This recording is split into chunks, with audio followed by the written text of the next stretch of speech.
झारखंड सरकार होश में आओ, होश में आओ, होश में आओ। टाटा कंपनी के दलाल झारखंड सरकार होश में आओ, होश में आओ, होश में आओ।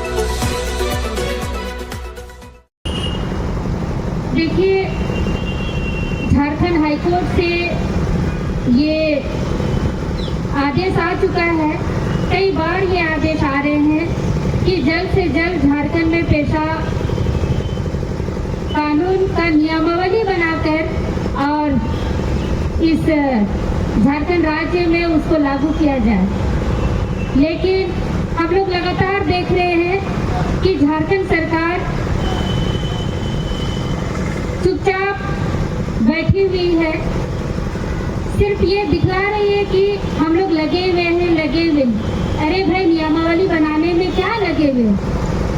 इतने बड़े बड़े बुद्धिजीवी हैं, सामाजिक कार्यकर्ता है, संविधान के जानकार लोग हैं, उसके बावजूद इतना समय क्यों लग रहा है?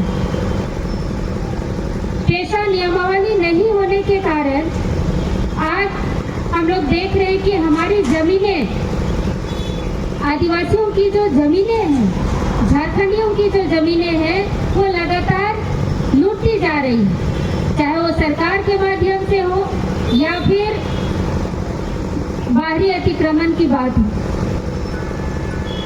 लगातार हमारे जल जंगल जमीन लूटे जा रहे हैं, हमारी अस्मिता पर चोट पहुंचाए जा रहे हैं, क्योंकि सभी जानते हैं कि यहाँ के जो आदिवासी मूलवासी हैं, उनकी पहचान सिर्फ उनकी जमीनों से है।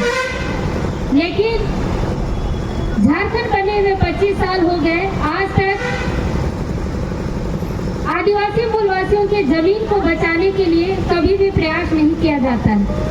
कानून बड़े बड़े बने, चाहे वो CNT एक्ट हो, SPT एक्ट हो या फिर विल्किंसन रूल हो, क्षेत्र के हिसाब से कानून बने हुए, लेकिन हम लोग लगातार देखते आ रहे हैं कि उस नियम और कानून का लगातार उल्लंघन किया जा रहा है और सरकार चुप्पी साध कर बैठी हुई है। आखिर कब तक? 25 साल में आपने नहीं किया, झारखंड को नहीं संभाला, तो आगे क्या हम लोग आपसे उम्मीद करके बैठेंगे?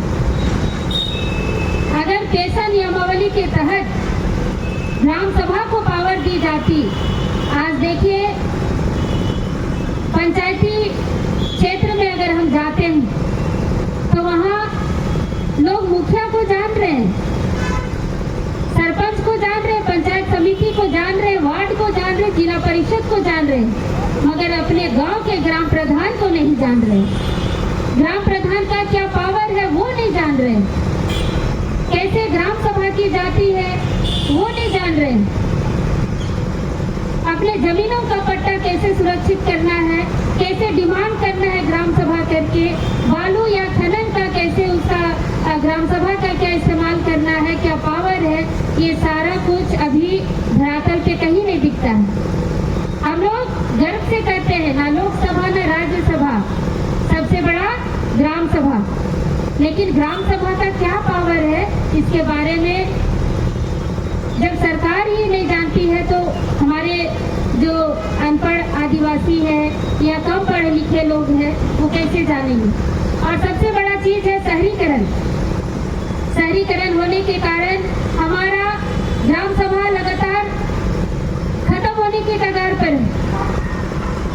शहरीकरण के कारण आज जहां नगर निगम आ गया है तो लोग ग्राम सभा को भूलते जा रहे हैं। और सबसे बड़ा चीज, जिस तरह से यहाँ पर कई जगह हमारे झारखंड के लोग विस्थापित होते आए हैं, आप एग्जाम्पल देख लीजिए, जमशेदपुर में ये टाटा नगर बसने के बाद कई गांव उजड़ गए और उजड़ने के साथ साथ हमारी संस्कृति, हमारी परंपराएं, हमारी जमीनें, हमारा सरना मसना हड़गड़ी भुयरी पहने सब खत्म हो गया। कोई इसको पूछने वाला नहीं।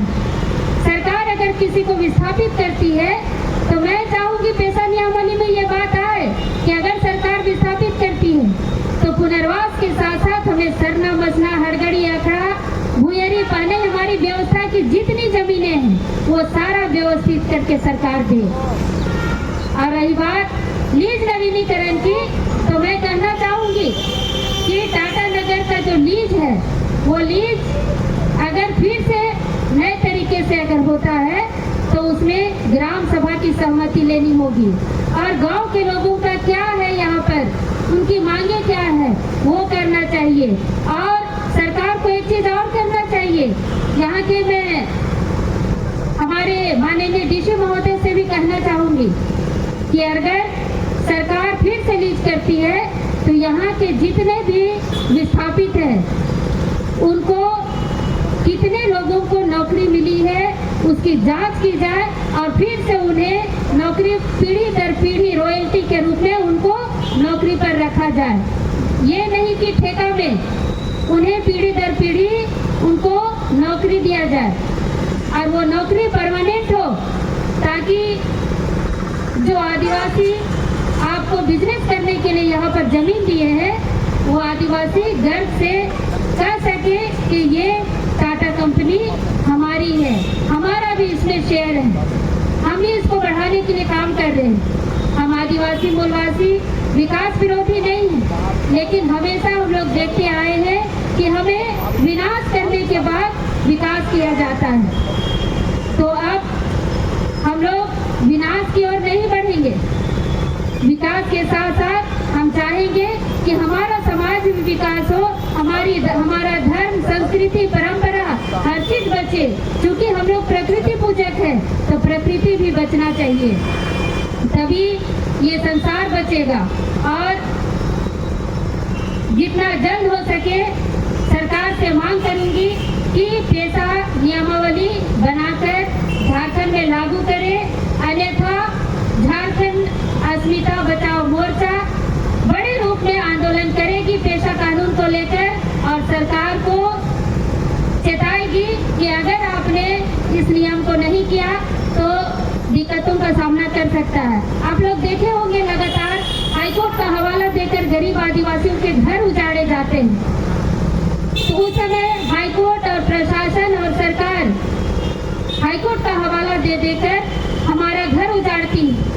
लेकिन जैसे ही हाईकोर्ट ने आदेश किया कि पेशा नियम लागू कीजिए, सब कमर ढाक के सो जाते हैं। तो ये कहाँ का नियम है? एक तरफ आप हाईकोर्ट को आप सम्मान दे रहे हैं, दूसरी तरफ उसकी अवहेलना भी कर रहे हैं, तो ये हम कतई बर्दाश्त नहीं करेंगे और हमारा संगठन पूरे झारखंड में गुलाम करने का काम करेगा। और जो जिस राह पर हम लोग चले, अपने वीर महापुरुषों के राह पर चले हैं कि अपने झारखंड की अस्मिता को बचाएंगे, अपने जल जंगल जमीन को बचाएंगे, तो उसके लिए हम लोग हमेशा खड़े रहेंगे। इन्हीं चंद शब्दों के साथ अपनी बातों को विराम देती हूँ। सभी को फिर से बहुत बहुत धन्यवाद। जोहार, जय आदिवासी, जय मूलवासी।